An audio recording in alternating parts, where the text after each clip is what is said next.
Lorenzo se tenait devant la grande maison familiale, un mélange d'émotions traversant son esprit. La mort de son père avait laissé un vide immense, mais ce qui le troublait le plus, c'était l'attitude glaciale de sa mère, Isabella. Elle l'avait convoqué dans le salon, le visage impassible, et lui avait annoncé la nouvelle de manière brutale. « Lorenzo, il est temps que tu partes. Je n'ai plus besoin de toi ici, maintenant que j'ai reçu l'héritage de ton père. 2 millions de dollars, tu te rends compte, déclara-t-elle, sans une once de regret dans la voix. Lorenzo resta silencieux un instant, digérant les mots de sa mère. Il avait toujours su que leur relation était loin d'être parfaite, mais il ne s'attendait pas à être ainsi rejeté. Pourtant, au fond de lui, il sentait une étrange sensation de libération. Peut-être que cette expulsion forcée était ce dont il avait besoin pour commencer une nouvelle vie. « Très bien, maman. Je partirai dès que possible, » répondit-il finalement, la voix calme mais déterminée. Il passa les jours suivants à vendre tous ses biens.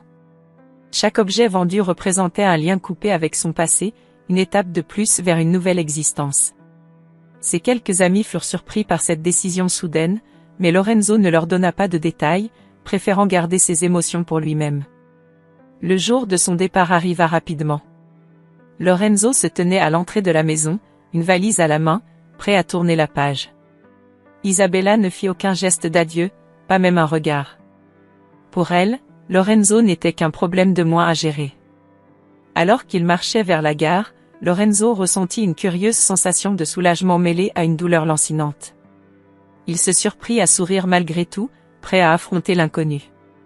C'est à ce moment-là qu'il croisa Sofia, une amie d'enfance qu'il n'avait pas vue depuis des années.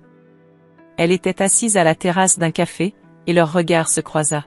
« Lorenzo ? C'est bien toi » s'exclama-t-elle en se levant. « Sofia. »« Quelle surprise » répondit-il, sincèrement heureux de la revoir. Ils s'installèrent à une table, et Lorenzo lui raconta brièvement sa situation. Sofia l'écouta attentivement, ses yeux pleins de compassion. « Lorenzo, je sais que ça doit être difficile, mais peut-être que c'est une chance pour toi. Une chance de poursuivre tes rêves, de faire quelque chose de grand. Ne laisse pas cette situation te détruire, dit-elle avec conviction. » Les mots de Sofia résonnèrent profondément en Lorenzo. Elle avait raison. Il ne devait pas se laisser abattre. Cette expulsion, aussi douloureuse soit-elle, était une opportunité déguisée. Ils passèrent plusieurs heures à discuter, et Sofia l'encouragea à suivre ses aspirations, à chercher des opportunités là où il ne pensait pas en trouver. Avant de se séparer, Sofia lui donna une étreinte chaleureuse. « Si tu as besoin de quoi que ce soit, n'hésite pas à me contacter. »« Je crois en toi, Lorenzo » lui murmura-t-elle à l'oreille. Lorenzo sentit une vague de gratitude l'envahir. Il n'était pas seul dans cette épreuve. Avec le soutien de Sofia et sa propre détermination, il avait la force de surmonter tous les obstacles. Tandis qu'il montait dans le train, il jeta un dernier regard à la ville de son enfance, prêt à écrire un nouveau chapitre de sa vie. La route serait longue et parsemée d'embûches, mais Lorenzo était résolu à transformer cette douleur en force, et à trouver sa propre voie, loin de l'ombre de sa mère. Lorenzo arriva dans la petite ville italienne avec un sentiment de renouveau, bien que la douleur de l'abandon par sa mère soit encore présente. Il trouva rapidement un emploi dans un petit café local, où il passait ses journées à servir des espressos et des cappuccinos aux habitants. Le propriétaire du café, Giovanni, un homme robuste à la moustache grisonnante, le prit sous son aile. « Lorenzo, tu es un bon garçon », lui dit Giovanni un soir après la fermeture du café. « Tu as du potentiel. Ne te laisse pas abattre par ce qui t'est arrivé. » Lorenzo hocha la tête, reconnaissant pour le soutien de Giovanni, mais il savait que son destin ne se limiterait pas à servir des cafés. Un soir, alors qu'il nettoyait les tables, un homme entra dans le café. Il portait un manteau long et sombre, et ses yeux perçants semblaient observer chaque détail de la pièce. « Bonsoir », dit l'homme en s'asseyant au comptoir. « Un espresso, s'il vous plaît. » Lorenzo prépara la commande avec habileté et la servit à l'homme. « Merci », dit l'homme en prenant une gorgée. « Je m'appelle Marco. »« Et toi ?» Lorenzo, répondit-il, curieux de la présence de cet étranger. Marco observa Lorenzo pendant un moment avant de continuer. « Je t'ai vu travailler ici. Tu as du talent, mais je pense que tu es destiné à quelque chose de plus grand. Lorenzo fronça les sourcils. Que voulez-vous dire?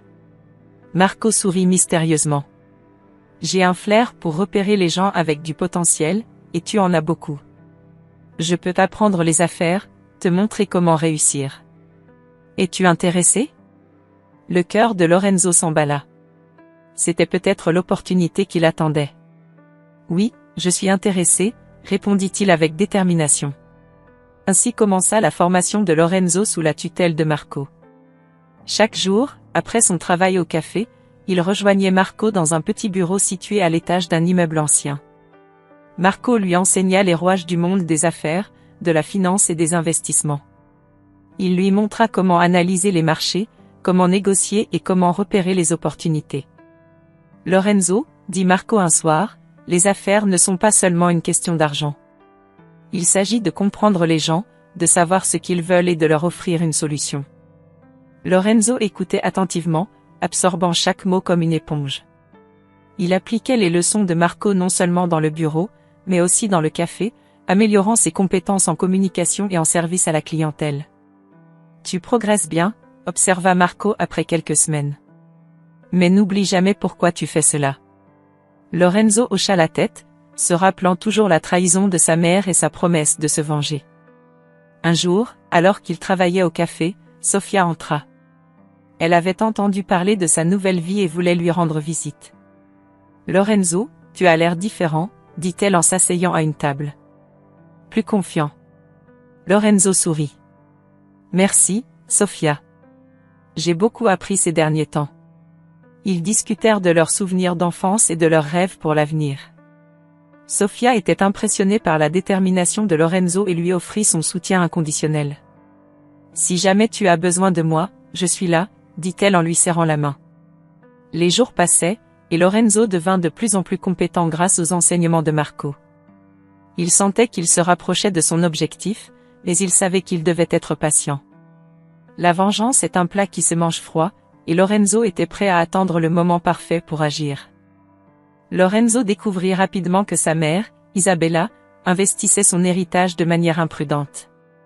Elle avait toujours eu un goût prononcé pour le luxe et la frivolité, mais maintenant, avec 2 millions de dollars à sa disposition, ses dépenses extravagantes atteignaient des sommets. Elle achetait des biens immobiliers exotiques sans se soucier de leur véritable valeur, engageait des conseillers financiers douteux et se laissait séduire par des projets d'investissement risqués. Lorenzo, grâce à son acuité nouvellement développée en affaires sous la tutelle de Marco, voyait clairement que ses décisions pouvaient mener à la ruine. Un soir, alors qu'il discutait de la situation avec Marco dans le petit café où il travaillait, ses inquiétudes trouvèrent un écho chez son mentor. Lorenzo, ta mère joue avec le feu. Son manque de prudence pourrait lui coûter cher, dit Marco en sirotant son espresso. Mais peut-être y a-t-il une opportunité ici pour toi. L'idée de se venger de sa mère et de récupérer une partie de l'héritage commença à germer dans l'esprit de Lorenzo. Que proposes-tu, Marco? Je ne peux pas simplement la regarder tout perdre sans rien faire, répondit Lorenzo, déterminé. Marco sourit, un éclat mystérieux dans les yeux. Nous allons élaborer un plan. Tu connais ses faiblesses, tu connais son entourage.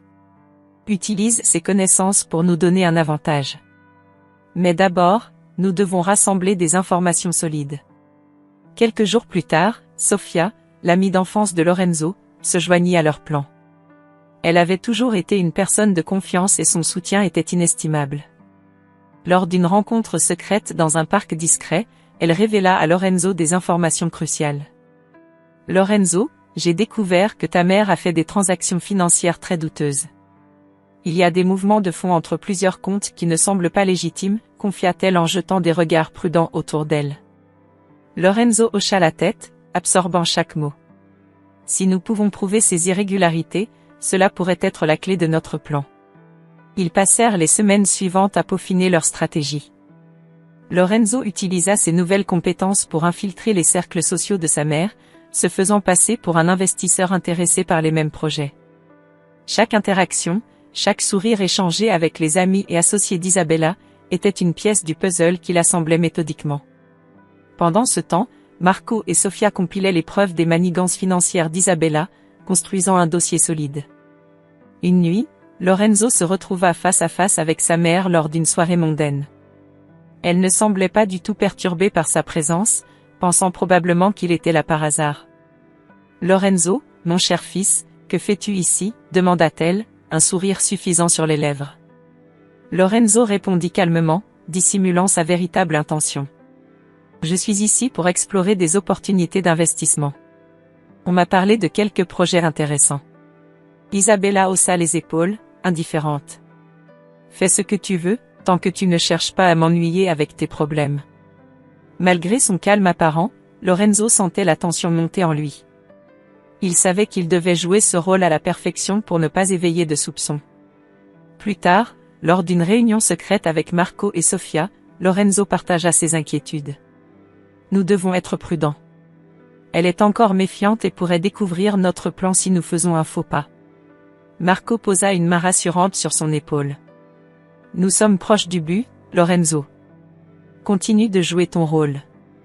Bientôt, nous aurons toutes les preuves nécessaires pour la démasquer. » Lorenzo acquiesça, déterminé à aller jusqu'au bout. Il savait que le moment de vérité approchait, et chaque jour les rapprochait un peu plus de la justice qu'il cherchait depuis si longtemps. Lorenzo avait dorénavant un seul objectif en tête, infiltrer les cercles sociaux de sa mère Isabella pour recueillir les preuves nécessaires de ses manigances financières. Il savait que cette tâche serait ardue et requérait une grande discrétion. Sofia, toujours à ses côtés, le soutenait moralement et l'aidait à élaborer une stratégie. Un soir, alors que Lorenzo se promenait dans les rues élégantes du quartier où résidait sa mère, il tomba sur un ancien ami de la famille, Alfredo. Alfredo, bien que surpris de voir Lorenzo, l'accueillit chaleureusement. « Que fais-tu ici, Lorenzo ? Je pensais que tu avais quitté la ville pour de bon, » dit Alfredo, avec un sourire énigmatique. Lorenzo, saisissant cette opportunité, répondit « Je suis de retour pour affaires, Alfredo. En réalité, j'essaie de renouer avec quelques visages familiers, dont toi. » Alfredo, flatté, invita Lorenzo à une soirée mondaine qui devait avoir lieu chez un ami commun. Cette invitation était une aubaine pour Lorenzo, qui savait que sa mère serait présente à cet événement. Il accepta sans hésitation. Lors de la soirée, Lorenzo observa attentivement sa mère, Isabella, qui discutait avec un groupe de personnes influentes. Il remarqua qu'elle semblait nerveuse, jetant des coups d'œil furtifs autour d'elle. Profitant de l'agitation, il s'approcha discrètement du bureau où elle avait laissé ses affaires personnelles. Avec l'aide de Sofia, qui distrayait les invités, Lorenzo parvint à accéder à son téléphone portable et à prendre en photo des documents compromettants. Le lendemain, Lorenzo et Sofia étudièrent les documents et découvrirent des secrets choquants. Isabella était impliquée dans des transactions illégales et des détournements de fonds. Lorenzo réalisa que ces informations pouvaient ruiner sa mère si elles étaient révélées au grand jour. « Nous devons être très prudents, Lorenzo, » avertit Sofia. « Si elle découvre que nous sommes derrière tout ça, elle pourrait tout faire pour nous empêcher de la démasquer. » Lorenzo acquiesça, conscient des risques. Ils décidèrent de préparer un dossier solide, rassemblant toutes les preuves nécessaires pour exposer Isabella. Pendant des semaines, ils travaillèrent sans relâche, accumulant des témoignages et des enregistrements. Un soir, alors qu'ils finalisaient leur plan, Sofia fit une découverte surprenante. « Regarde ça, Lorenzo, » dit-elle en pointant un document. « Ces transactions impliquent des entreprises fictives. Ta mère a vraiment été imprudente. » Lorenzo, déterminé, répondit « Nous devons agir vite. Plus nous attendons, plus elle a de chances de se rendre compte de quelque chose. » Ils décidèrent de présenter leur dossier à un journaliste d'investigation réputé, Paolo, qui avait déjà révélé plusieurs scandales financiers. Lors de leur rencontre, Paolo écouta attentivement leurs révélations.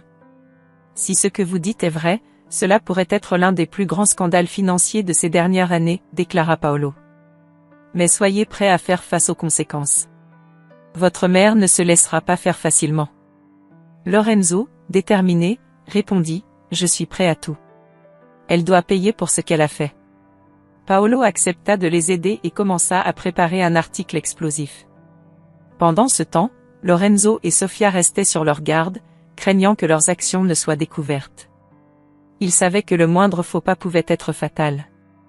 Isabella, de son côté, continuait ses affaires sans se douter que son propre fils tramait contre elle. Lorenzo, bien que rongé par la culpabilité, restait focalisé sur son objectif. Il savait que pour obtenir justice, il devait aller jusqu'au bout. Les jours passèrent, et le dossier contre Isabella se renforçait. Lorenzo et Sofia étaient prêts à frapper, mais ils savaient que le moment crucial approchait. Ils devaient être patients et attendre l'occasion parfaite pour dévoiler la vérité au monde. Isabella commençait à ressentir une inquiétude croissante. Depuis quelque temps, elle sentait que quelqu'un cherchait à la piéger. Les investissements qu'elle avait réalisés avec son héritage semblaient être sous surveillance, et certaines transactions commençaient à attirer des regards indésirables.